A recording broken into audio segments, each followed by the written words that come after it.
조카가 군대에서 사고를 당했다는 전화를 받았습니다. 하지만 뭔가 이상했죠. 훈련 중 사고라는 말치고는 목소리가 너무 떨리고 있었거든요. 다음 날 아침 저는 제 별 하나 단 정복 대신 평상복 차림으로 부대 정문 앞에 섰습니다. 그리고 말했죠. 원스타 준장 이성우입니다. 김태훈 이병. 지금 즉시 만나겠습니다. 그렇게 저는 조카가 겪은 진실을 마주하게 됐습니다. 김태훈은 정의감 넘치는 대학생이었어요. 늘 옳은 일을 하려 애쓰는 아이였죠. 대학교 3학년을 마치고 군대에 자원 입대한 이유도 그랬습니다. 특혜 없이 진짜 군인이 되고 싶어요. 그렇게 말하던 태훈의 눈빛이 아직도 선명하게 기억납니다. 외삼촌으로서 제가 현직 준장인 것이 부담스러웠는지 평소에도 자주 연락하는 사이는 아니었어요. 그래도 멀리서나마 항상 지켜보던 존재였습니다. 복무지 배정받을 때도 어떤 영향력도 행사하지 말아달라고 당부했죠. 그 모습이 대견하면서도 한편으론 안쓰럽기도 했습니다. 입대한 지 석 달 훈련 중 부상으로 병원에 입원했다는 통보를 받았어요. 처음엔 단순 훈련 사고라 생각했죠. 하지만 정식 보고가 없었고 태훈과의 통화도 어색하게 제한됐습니다. 군 생활이 처음인 아이가 병원에 누워 있는데 부대에서는 왜 이렇게 조용한 걸까요? 분명 뭔가 이상했어요. 전화 통화 중에 태훈의 목소리에서 미세한 떨림이 느껴졌습니다. 말을 고르는 듯한 침묵, 그리고 마지막에 던진 질문. 삼촌, 혹시 사람은 어떻게 강해질 수 있을까요? 30년 군 생활로 단련된 제 직감이 경고음을 울렸습니다. 무언가 숨겨진 메시지가 있다고 느꼈죠. 이튿날 저는 군복이 아닌 평범한 옷차림으로 태훈이 입원한 병원을 찾았어요. 친척 신분으로 조용히 병실에 들어갔습니다. 태훈은 제 모습에 놀라면서도 어딘가 안도하는 눈빛이었어요.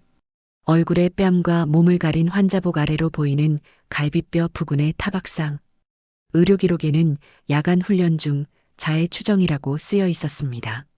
의료 기록을 보는 순간 가슴 한편이 묵직해졌어요. 자해라니? 태훈을 20년 넘게 봐온 저로서는 도저히 납득할 수 없는 단어였죠. 그 아이는 어떤 상황에서도 자신을 해치는 선택을 하지 않을 사람이었으니까요. 병실을 나오며 결심했습니다. 그날 밤 비공식 루트로 소속 부대의 생활관 상황을 파악하기 시작했어요. 군 내부 네트워크를 통해 해당 부대의 최근 사건 보고서들을 살펴봤습니다. 특이사항은 없었어요. 너무 깨끗했죠. 오히려 그 점이 의심스러웠습니다. 이대로 공식 조사를 요청하면 모든 것이 덮어질 가능성이 컸어요. 직접 움직여야 했습니다. 태훈의 부대 동기 중 한 명을 만날 수 있었어요. 외출 나온 병사였죠. 처음엔 경계하던 눈빛이었지만 제가 태훈의 삼촌이라는 사실을 알고 조금씩 마음을 열었습니다. 김이병은 선임들이 시키는 대로 했을 뿐인데요. 그 말을 듣는 순간 제 예상이 맞았다는 확신이 들었어요. 이후 3일 동안 저는 휴가를 내고 부대 주변에 머물렀습니다. 전역한 병사들, 인근 상점 주인들, 그리고 부대 간부들의 가족까지 조각조각 정보를 모았어요. 마치 퍼즐을 맞추듯 사건의 윤곽이 드러나기 시작했습니다. 병사들의 증언, 부대 근처 CCTV, 비공식 면담을 통해 충격적인 사실이 확인됐어요. 선임병 사고 전가와 괴롭힘이 있었던 겁니다. 선임 셋이 외출 중 무단으로 차량을 사용하다 사고를 냈고 그 책임을 태훈에게 전가했던 거죠. 운전한 걸로 해라 아니면 남은 군 생활 내내 지옥을 맛볼 거다. 태훈은 거부했지만 점점 심해지는 협박과 괴롭힘에 몸과 마음이 지쳐갔어요. 결국 의무실에 갔고 선임들은 거기서도 그를 찾아와 허위 진술을 종용했다고 합니다. 태훈은 끝까지 묵묵히 참았지만 결국 몸과 마음이 무너지고 있었던 거죠. 숙소로 돌아와 창밖을 바라보며 생각했습니다. 이대로 준장의 권한으로 개입할까? 아니면 조용히 태훈을 다른 부대로 전출시킬까? 밤새 고민했어요. 아침이 밝아올 무렵 결심이 섰습니다. 이건 단순히 조카를 돕는 문제가 아니었어요. 군의 신뢰, 정예 그리고 무엇보다 많은 젊은이들의 미래가 걸린 문제였죠. 아침 6시 저는 정복을 차려입었습니다. 거울 속 별 하나가 달린 어깨가 유난히 무겁게 느껴졌어요. 이것은 단순한 금속 장식이 아니라 책임의 무게였습니다. 수첩을 펼쳐 간밤에 정리한 증거들을 다시 한번 확인했죠. 이제 돌이킬 수 없는 강을 건너는 기분이었어요. 사무실에 도착한 저는 곧바로 공식 직위를 이용해 감찰 요청서를 작성했습니다. 보좌관이 놀란 표정으로 물었죠. 준장님, 개인적인 관계가 있는 사건이라면 이해 충돌 문제가 생길 수 있습니다. 잠시 고개를 들어 그를 바라봤어요. 이건 내가 조카를 도와주는 게 아니네. 군이 군다워지게 돕는 거야. 사단장과의 대면 회의를 요청했고 해당 부대 지휘관도 소환했습니다. 회의실에 들어서니 험악한 분위기가 감돌았어요. 사단장은 표정이 굳은 채 저를 맞이했죠. 이 준장, 이렇게 급하게 무슨 일인가? 훈련 일정이 빡빡한데. 사단장님, 제 조카 이야기가 아닙니다. 우리 군의 근간에 관한 이야기입니다. 제 목소리는 의외로 차분했어요. 테이블 위에 증거 파일을 올려놓으며 말했죠. 이 부대에서 진실이 왜곡되고 있습니다. 훈련병 한 명이 아니라 우리 군 전체의 신뢰가 훼손되고 있어요. 회의는 3시간 넘게 이어졌습니다. 때로는 언성이 높아지기도 했죠. 해당 부대 지휘관은 처음엔 방어적이었지만 증거들 앞에서 점차 수그러들었어요. 저희도 최근에 이상한 분위기를 감지하고 있었습니다만 구체적인 증거가 없어서 회의가 끝나고 병원으로 향했습니다. 태운의 병실 문을 열자 창백한 얼굴로 저를 바라보는 조카와 마주쳤어요. 군복 차림의 삼촌을 보고 놀란 듯 했죠. 침대 옆에 앉아 태운의 어깨에 손을 얹었습니다. 널 위해서가 아니라 군을 위해서 움직이는 거다 두려워 마라. 태운의 눈에 잠시 혼란이 스쳤어요. 이해하지 못한 듯 했죠. 내일부터 정식 조사가 시작될 거야. 내가 겪은 모든 일을 있는 그대로 말하면 돼. 진실만이 우리를 자유롭게 할 테니까. 태운의 눈가에 맺힌 눈물을 보며 가슴이 저렸습니다. 병실을 나오며 깊은 한숨을 내쉬었어요. 이제 돌이킬 수 없는 과정이 시작됐죠.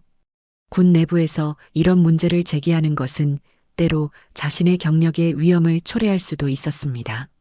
하지만 그것이 옳은 일이라면 기꺼이 감수할 각오가 되어 있었어요. 다음 날 아침 부대는 분주한 공기로 가득했습니다. 준장 명의로 내려진 특별감찰 명령에 모두가 긴장한 모습이었죠. 저는 감찰실에 마련된 임시 사무실에서 관련 서류들을 다시 한번 검토했어요. 창문 너머로 훈련장이 보였습니다. 젊은 병사들이 구령에 맞춰 움직이는 모습이 눈에 들어왔죠. 그들 모두가 태운처럼 누군가의 아들이고 조카이며 손자일 거라는 생각이 스쳤어요. 첫 번째로 면담한 이는 태운의 분대장이었습니다. 긴장한 표정으로 들어온 그는 시종일관 몰랐다는 입장을 고수했어요. 병사들 간의 일상적인 갈등으로만 알고 있었습니다. 그의 눈을 똑바로 바라보며 물었죠. 분대장으로서 책임은 어디까지라고 생각하십니까? 정오가 되자 주동자로 지목된 상병 둘이 차례로 불려왔어요. 처음엔 당당했던 그들의 표정이 증거를 하나씩 제시할 때마다 점점 굳어갔습니다. 그냥 장난이었습니다. 심각하게 생각한 적 없어요. 그중 한 명이 변명했지만 이미 확보된 진술과 증거 앞에서 거짓말은 오래가지 못했죠. 장난이라고? 자네들이 무단으로 차량을 사용해 사고를 내고 그 책임을 후임에게 전가한 행동이 장난이었나? 제 목소리가 회의실에 울려 퍼졌어요. 군인의 본분이 뭐라고 생각하나? 약자를 괴롭히고 진실을 왜곡하는 것인가? 오후에는 부대 간부들과의 회의가 이어졌습니다. 차분하게 조사 결과를 설명했어요. 이런 문제가 발생한 것은 단순히 몇몇 병사들의 일탈이 아닙니다. 지휘 체계와 관리 감독의 실패입니다. 회의실은 무거운 침묵에 휩싸였죠. 저녁이 되어서야 모든 조사를 마쳤어요. 사무실로 돌아와 보고서를 작성하는데 문득 태운의 어머니, 제 여동생 생각이 났습니다. 아들을 군대에 보내며 얼마나 걱정했을까. 그 신뢰를 저버리지 않기 위해서라도 이 일은 제대로 매듭지어야 했죠. 밤 10시 마지막 회의가 열렸어요. 사단장, 연대장, 대대장이 모두 참석한 자리였습니다. 조사 결과를 바탕으로 한 최종 보고서를 제출했죠. 이번 사건을 계기로 우리 군의 체질을 개선해야 합니다. 강한 군대는 폭력과 거짓으로 만들어지지 않습니다. 신뢰와 정의가 바탕이 되어야 해요. 회의실을 나서는데 사단장이 저를 불렀습니다. 이 준장, 자네 조카 때문에 여기까지 온 거 아닌가? 잠시 그를 바라보다 답했어요. 맞습니다. 제 조카가 아니었다면 이 문제를 몰랐을 겁니다. 하지만 이건 단순히 한 병사의 문제가 아니라 우리 군 전체의 문제입니다. 제 조카가 아닌 다른 누군가였다면 그들은 누구에게 도움을 청할 수 있었을까요? 다음 날 아침 조사 결과에 따른 조치가 시행되었습니다. 주동자였던 상병 둘은 영창에 갇히고 관리 책임을 소홀히 한 간부는 보직 해임됐어요. 부대 전체에는 특별 인권 교육이 지시되었죠. 저는 태훈이 입원해 있는 병원으로 향했습니다. 병실 문을 열자 태훈은 창가에 서서 밖을 바라보고 있었어요. 예전보다 훨씬 야위어 보였지만 눈빛은 맑아진 듯 했습니다. 삼촌 태훈이 먼저 입을 열었죠. 모든 게 끝났다고 들었어요. 병실 의자에 앉으며 고개를 끄덕였어요. 그래, 이제 내가 걱정할 일은 없을 거야. 태훈은 잠시 침묵하더니 물었습니다. 왜 그렇게까지 하셨어요? 저 때문에 삼촌이 곤란해질 수도 있었잖아요. 창밖으로 보이는 하늘을 바라보며 말했죠. 군인은 국가와 국민을 지키는 사람이야. 그 중에는 너와 같은 젊은이들도 포함되어 있지. 군대 내에서 약자가 부당하게 고통받는다면 그건 우리의 존재 이유에 위배되는 거야. 태훈의 눈에 눈물이 고였어요. 저는 처음엔 참는 게 강한 거라고 생각했어요. 말하면 더 약해 보일까봐. 그의 어깨를 가만히 쥐었습니다. 진정한 강함은 침묵하는 데 있지 않아. 옳은 일을 위해 목소리를 내는 용기에 있는 거지. 병원 복도를 걷는데 의무대장이 다가왔어요. 준장님, 김태훈 이병의 심리평가 결과입니다. 보고서를 받아들며 물었죠. 상태가 어떤가? 의무대장은 태훈이 깊은 심리적 상처를 입었지만 회복 가능성이 높다고 설명했습니다. 적절한 지원과 환경이 주어진다면 완전히 회복될 수 있을 거예요. 부대로 돌아와 사무실에서 마지막 보고서를 작성했습니다. 창밖으로는 해가 저물고 있었어요. 문득 석 달 전 태훈이 입대하던 날이 떠올랐죠. 자랑스러운 표정으로 군복을 입고 있던 모습. 그 순수한 열정이 훼손되지 않도록 하는 것이 우리 군의 책임이라고 생각했습니다. 그날 밤 사단장 주재로 특별회의가 열렸어요. 모든 부대 지휘관들이 참석한 자리였죠. 회의실 앞쪽에 서서 이번 사건의 교훈과 개선 방안에 대해 발표했습니다. 우리는 강한 군대를 원합니다. 하지만 진정한 강함은 폭력이나 억압에서 오지 않아요. 상호 존중과 신뢰, 그리고 정의에서 비롯됩니다. 발표를 마치고 자리에 앉자 사단장이 일어나 말했어요. 이 준장의 단호한 조치에 감사드립니다. 이번 일을 계기로 우리 사단은 병영, 문화혁신을 위한 특별 태스크포스를 구성하겠습니다. 회의실에 박수 소리가 울려 퍼졌죠. 그 소리를 들으며 생각했어요. 이것이 시작일 뿐이다. 한 달이 지난 어느 오후 태훈이 병원에서 퇴원해 부대로 복귀했다는 소식을 받았습니다. 걱정되는 마음에 전화를 걸었지만 태훈은 의외로 밝은 목소리였어요. 삼촌, 제가 특별히 발탁됐대요. 부대 인권상 단병으로요. 그 말을 듣고 잠시 말문이 막혔죠. 상처받은 병사가 오히려 다른 이들을 돕는 위치에 서게 된 것입니다. 그래, 어떤 일을 하게 된 거니? 태훈의 목소리에는 새로운 활기가 느껴졌어요. 선임이나 간부에게 말하기 어려운 고충을 상담하고 해결책을 찾는 일이에요. 제가 겪은 일이 있으니까 다른 병사들의 마음도 더 잘 이해할 수 있을 것 같아요. 그날 저녁 사무실에서 늦게까지 서류 작업을 하고 있는데 태훈의 부대 대대장으로부터 연락이 왔습니다. 준장님, 태훈 이병 덕분에 부대 분위기가 많이 달라졌습니다. 처음엔 우려도 있었지만 지금은 오히려 더 건강한 소통이 이루어지고 있어요. 가혹행위 예방 매뉴얼이 새롭게 제작되었고 그 안에는 태운의 경험이 익명으로 인용되었다고 합니다. 과거의 아픈 기억이 미래의 누군가를 지키는 보호막이 된 거죠. 그 소식을 들으며 복잡한 감정이 몰려왔어요. 한편으론 자랑스러웠지만 다른 한편으론 태운이 그런 경험을 했다는 사실이 여전히 마음 아팠습니다. 이후 부대 전체에 변화의 바람이 불기 시작했어요. 간부 재교육이 강화되었고 병사들의 고충 처리 시스템이 개선됐습니다. 무엇보다 중요한 것은 말할 수 있는 문화가 형성되기 시작했다는 점이었죠. 과거에는 참고 견디는 것이 미덕으로 여겨졌다면 이제는 부당한 일에 목소리를 내는 것이 존중받기 시작했어요. 한 달 후 저는 태운의 부대를 공식 방문했습니다. 이번엔 준장으로서가 아니라 부대 문화혁신 특별 강연자로서였죠. 강당에 모인 병사들과 간부들 앞에서 진정한 리더십에 대해 이야기했어요. 리더는 힘으로 이끄는 사람이 아니라 구성원들의 잠재력을 끌어내고 성장을 돕는 사람입니다. 약자를 보호하고 정의를 세우며 신뢰를 쌓아가는 사람이죠. 강연이 끝난 후 태운이 다가왔어요. 군복을 입은 모습이 어느새 당당해 보였습니다. 삼촌, 오늘 말씀 정말 감명 깊었어요. 저도 나중에 그런 리더가 되고 싶습니다.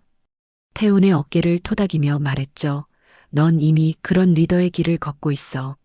내 경험을 통해 다른 이들을 돕고 있으니까. 그날 밤 숙소로 돌아가는 길에 문득 깨달았어요. 이 모든 변화가 한 사람의 용기에서 시작됐다는 사실을.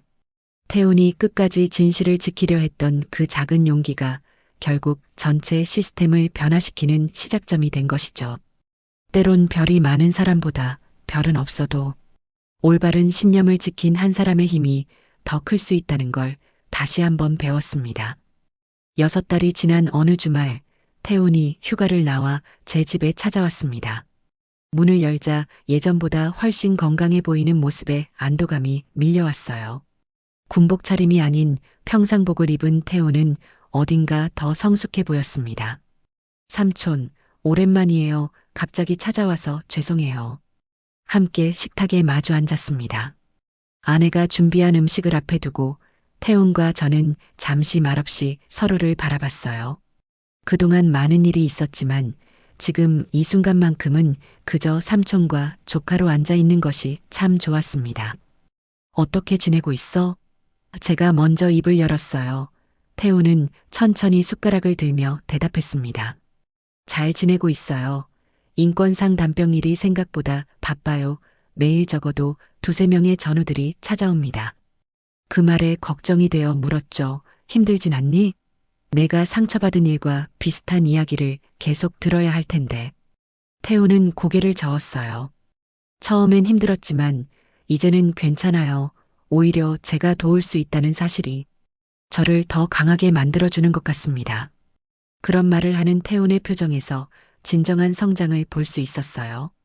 식사를 거의 마칠 무렵 태운이 조심스럽게 말을 꺼냈습니다. 삼촌, 사실 제가 처음엔 창피했어요. 스스로 해결하지 못하고 삼촌의 도움을 받아야 했다는 게. 숟가락을 내려놓고 태운의 눈을 바라봤어요. 그런 생각은 이제 버려. 진짜 강한 군인은 혼자 이겨내는 게 아니라 올바르게 도움을 요청하는 사람이란다. 저녁 식사 후 테라스에 나가 함께 차를 마셨습니다. 가을의 선선한 바람이 불어오는 가운데 태우는 자신의 미래 계획을 이야기했어요. 전역 후에 군 인권 관련 전공으로 대학원에 진학하려고 해요. 그리고 ROTC로 다시 입대하고 싶습니다. 놀라움을 감추지 못하고 물었죠. 다시 군대에? 내가 겪은 일 후에도? 태우는 결연한 표정으로 고개를 끄덕였어요. 네, 제가 겪은 일이 있었기에 더 나은 군 문화를 만들 수 있는 장교가 될 수 있을 것 같아요. 삼촌처럼요. 그 말을 듣는 순간 가슴이 뭉클해졌습니다. 아픔을 딛고 더 큰 꿈을 꾸는 태운의 모습이 자랑스러웠어요. 내가 그런 결심을 했다면 나도 응원할게 하지만 무엇보다 내 자신의 행복을 먼저 생각해야 해. 밤이 깊어 태훈이 돌아갈 시간이 됐을 때 문득 궁금한 게 있어 물었습니다. 태훈아, 그때 병원에서 내가 널 위해서가 아니라 군을 위해서 움직이는 거다라고 말했을 때 어떤 생각이 들었니? 태훈은 잠시 생각하더니 미소 지었어요.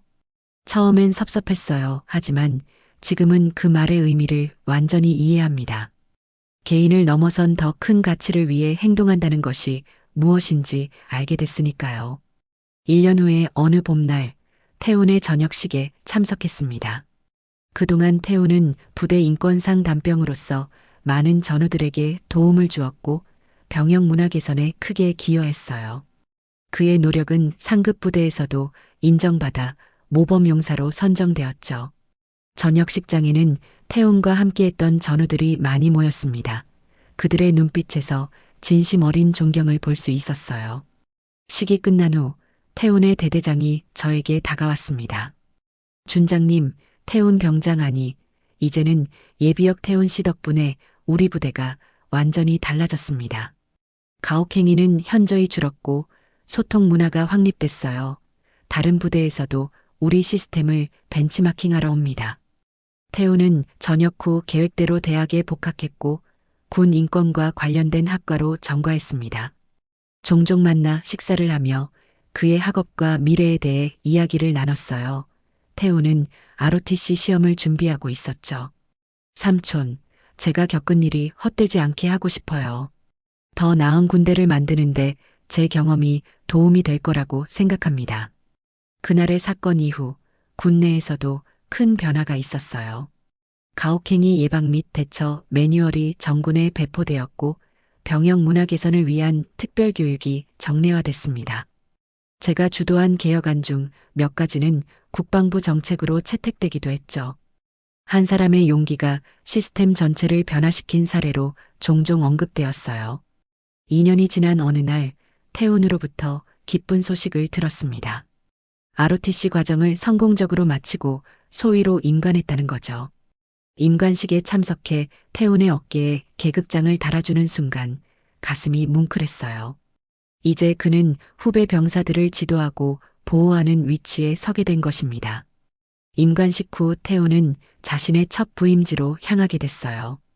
그날 저녁 두 사람이 함께 마지막 저녁 식사를 했습니다. 삼촌, 제가 지금까지 올 수 있었던 건 모두 삼촌 덕분이에요. 태훈의 진심 어린 말에 고개를 저었죠. 아니다. 내 자신의 용기와 결단력 덕분이야. 난 그저 옆에서 지켜봤을 뿐이지. 이별을 앞두고 태훈에게 작은 선물을 건넸습니다. 군인 수첩이었어요. 첫 페이지에는 제가 직접 쓴 글이 있었죠. 진정한 군인은 약자를 보호하고 진실을 지키며 정의를 세우는 사람이다. 내가 그런 군인이 되리라 믿는다. 태훈은 수첩을 받아들고 잠시 말을 잇지 못했어요. 3년 후 저는 예편을 결심했습니다. 마지막 부대 방문 중에 뜻밖의 광경을 목격했어요. 이제는 중위가 된 태훈이 신병들에게 교육을 하고 있었습니다. 그의 손에는 제가 선물했던 그 수첩이 들려 있었죠. 태훈은 후임들에게 수첩을 보여주며 말하고 있었어요. 우리 군이 이 수첩에 적힌 말처럼 사람을 키우는 곳이 되면 좋겠습니다. 여러분 각자가 그 변화의 시작점이 될 수 있습니다. 그 모습을 지켜보며 생각했어요. 작은 용기가 모여 큰 변화를 만든다는 것, 그리고 그 변화는 다시 새로운 용기를 낳는다는 것을. 군복을 벗는 날, 저는 평생 군인으로 살았던 것을 단 한 번도 후회하지 않았습니다. 별을 달고 있었기에 할 수 있었던 일들, 그리고 그것이 만들어낸 의미 있는 변화들을 생각하면 제 삶의 시간이 헛되지 않았다고 느꼈기 때문이죠. 태훈이 건네준 저녁 선물에는 짧은 편지가 들어 있었습니다. 삼촌, 제게 진정한 용기가 무엇인지 가르쳐 주셔서 감사합니다. 조카가 다쳤다는 말에 별단 삼촌이 움직였고 그 움직임이 저를 넘어 많은 이들의 삶을 바꾸었습니다. 저도 그 길을 계속 걷겠습니다.